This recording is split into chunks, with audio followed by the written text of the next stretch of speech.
Hi, I'm Brian Malow, coming to you live from Lindau, Germany, where this week it's the 72nd annual Lindau Nobel Laureate meeting featuring about 40 Nobel laureates and about 600 young scientists, most of them are right here, from 89 countries. And in fact, we have several nations represented right here. So let's meet my guest right now. Aderonke Sakpere is from Nigeria and working in Nigeria. So easy to remember. And Caroline Kijogi is from Kenya, but currently working in Japan. And Iris Odstrcil is Argentinian, but working in Switzerland. And basically all postdocs or something similar to a postdoc. And once again, I keep finding people who are finally here in person when they were originally accepted to be in the 2020 Lindau meeting. But because of the pandemic, there was an entirely virtual program and the invention of something that's probably a new tradition now. We are now 3 years into the online sciathon, but these were participants on one team of the first online sciathon. And the sciathon, would you tell me what the sciathon is?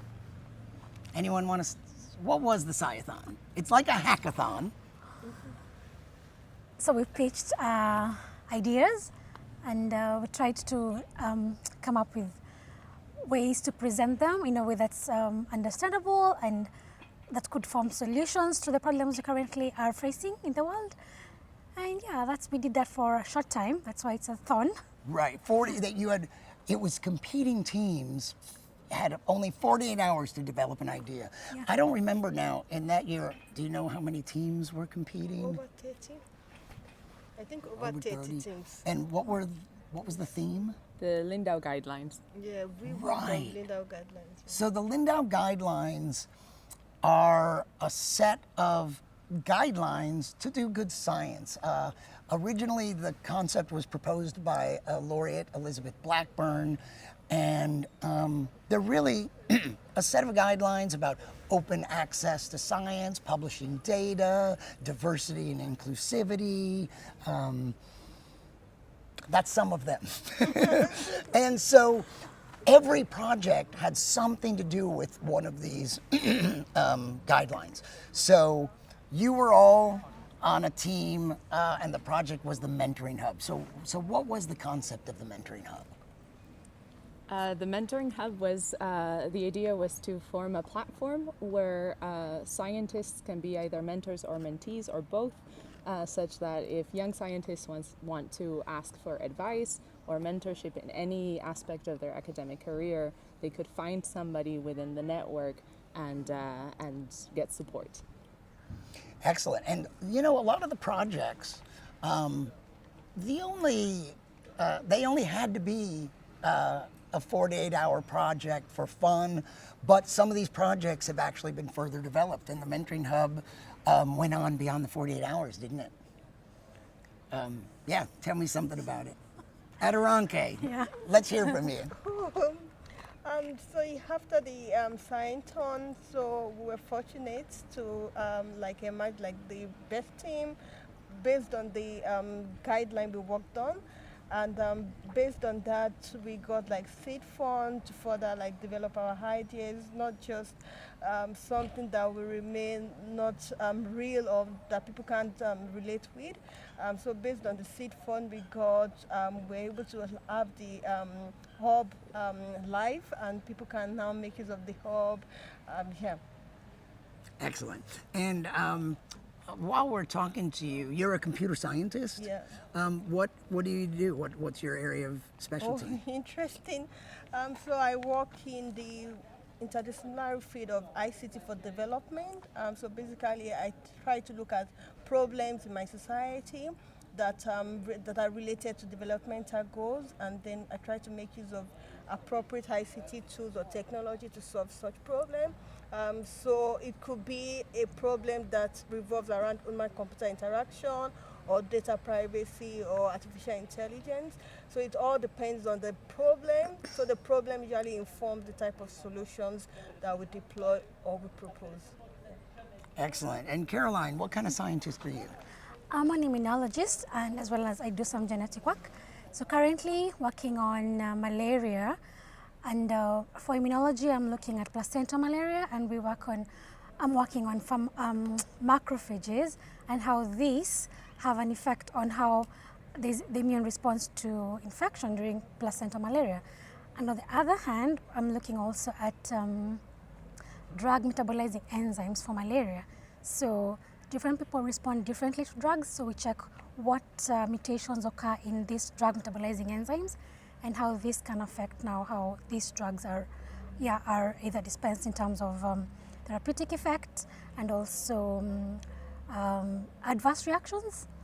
Yeah, basically that. What type of bug is malaria? Is it a virus or it's bacterial? It's a parasite. It's a parasite. Yeah. I just saw, and it's interesting. So, and a bacteriophage is like a type of virus that you're using to fight this parasite. I am working on bacteriophage, sorry. Oh, bacteria. So, maybe I didn't explain No, I very think well. you probably explained it well, and it's my comprehension that's the problem. So two facets. So I'm working on malaria, but there's the immunological aspect and then the genetics aspect. So with immunology, macrophages, which are immune cells, they actually they take on infected cells, and so they produce some cytokines which enable the humans, or anyway, if it's in mice as well, to fight the infection. So that's the aspect of immunology. Then the other side is I'm looking also at genes that are responsible for drug metabolizing enzymes. Excellent. Yeah. And Iris, what about you? What type of scientist are you? I'm a neuroscientist. I am particularly interested in how the organs of the body talk to the brain and vice versa, so the bidirectional communication between the body and the brain, and particularly how signals from the internal organs of the body are processed in the brain and help compute help in the neuronal computations and in behavior. Are you talking about communication along neurons, or are there other systems? Mostly along neurons, yes. Yeah. There's Yes. other types of communication between them? Yes, you have communications through hormones or small molecules, yes. But I am looking particularly in synaptic connections, so neuronal connections, yes. I'm fascinated by the fact that the synapse, it's amazing to me that signals, for instance, if we look at vision, light information comes into my eye, it's converted into, there's chemical and electrical signaling, and then when you have an electrical signal traveling along a neuron, and then you reach a synapse, and that's converted to a chemical signal, and then back to an electrical signal, and I don't know if that happens more than once. It's almost like a game of telephone, and how can the final product represent reality? It just seems crazy. Yes. Well, I guess the first question is, what is reality? And philosophically, right, you have, of course, what we feel is reality is completely filtered by our perception and our nervous system. So that's already one thing. But at the same time, the nervous system is incredibly robust, right? This is not happening at the level of one synapse, but there's many synapses and many neurons contributing, which adds to the robustness of the system and makes sure that the message gets preserved. Excellent. So let's talk about science, and then we'll talk about the meeting a little bit. But anyone can jump in here. Is there something you wish more people understood about science, or it could be your field of science or science in general, that you wish the public understood a little better? I know I'm hitting you with surprise questions. I didn't tell you that one ahead of time. I think something that's important is that we think about science as the ultimate truth, but as scientists, we deal with a lot of uncertainty. Our measurements come with uncertainty. We always have to be ready to be falsifying our hypotheses. We have to do experiments to falsify. And at the same time, new hypotheses or new data might come along that shows that what we thought was the right model has to be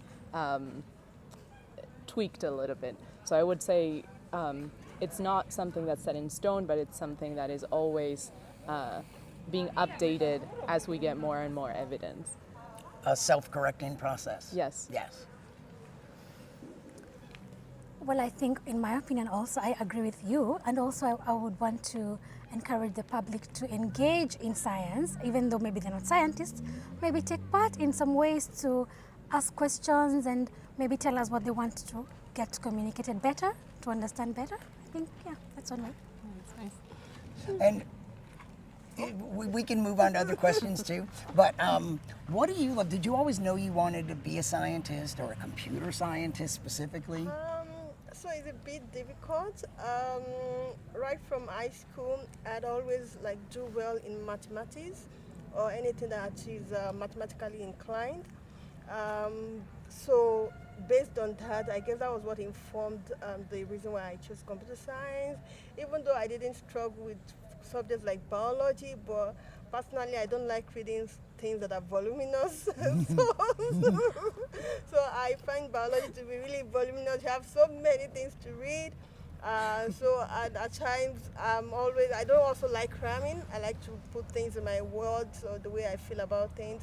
So for me, mathematics or anything that is logical appeals to me better. But since I'm working in interdisciplinary field, so I can still work on health-related issues. Like look at my currently now I'm working on sickle cell anemia problem in Nigeria. Like we're trying to see how we can better support sickle cell anemia patients with respect to treatment, with respect to their daily life.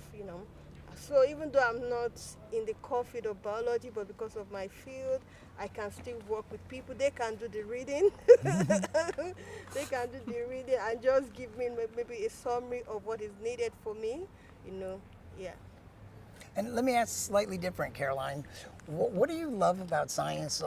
And what gets you up in the morning to go into the lab and do your research? Interesting. Actually, for me, I feel like science is very impactful. Like there's so many solutions that have been solved by science. So when I look at it in that aspect, I feel like, yeah, I can contribute something that is impactful to make lives healthier, especially now that we have so many other diseases coming up, like we had the corona. So yeah, I'm optimistic about science. And Iris, what about, is there something you wish people understood more about science? Did you already just answer that? Yes, you did. Sorry, Hey, it's been a long day. We can't do a second take. So if you were worried about looking dumb, I'm the one looking dumb.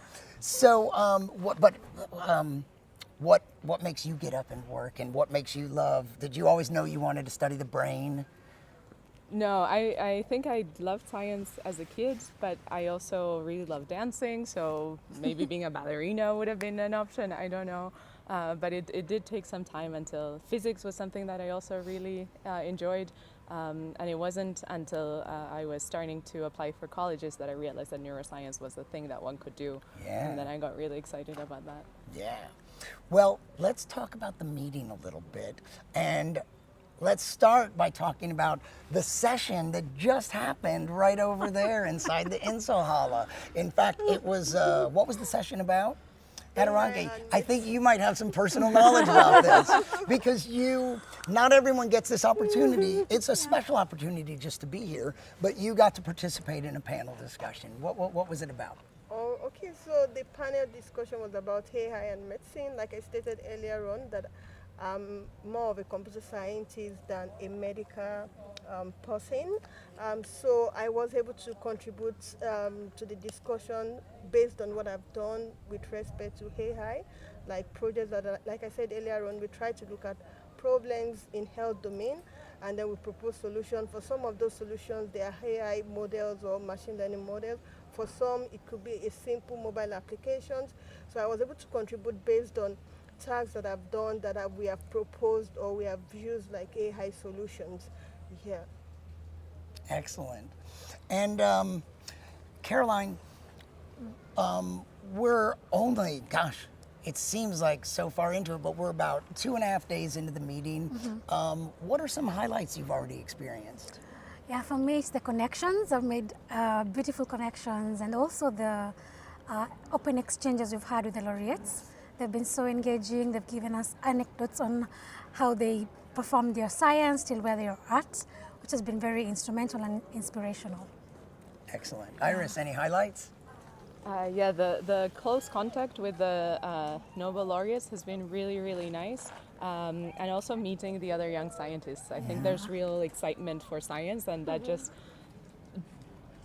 makes everybody be even more excited. So that's very nice. And we finally got to meet. Yes, and that's also Oh, true. right. So you were, I don't know where you all were 3 years ago. You were maybe in Nigeria. Kenya. You were in Kenya. And I was in Switzerland. And you were and you were part of a larger team with people in other time zones working together virtually, and then you got to meet here in person. Yes. Excellent. And Is we've been working in this project for 3 years, and we hadn't really met in person. Yeah. wow. Iris, what you just said about some of the type of exchanges you had with laureates, like, can you describe what, like, how in depth an interaction are we talking about? What kind of? Well, yesterday I was having dinner and sitting next to Rich Roberts, and it was just a very pleasant, very engaging dinner. And that was really nice, and we got to talk about science, we got to talk about a life in science, he gave us some advice. It was really wonderful. Followed by music and dancing. Yes. So quite the experience. So I want to thank you for taking the time to talk to me. I know there's so much going on here that you're always feel like you're missing out on something, even if it's just mingling with the other young scientists. But congratulations with the Mentoring Hub. Thank you. Congratulations, Aderonke, for being on your panel. And I hope you have a great rest of the meeting. And we'll sign off. These are just 3 of the 600 young scientists here this week, and we'll have more live interviews with them. Bye.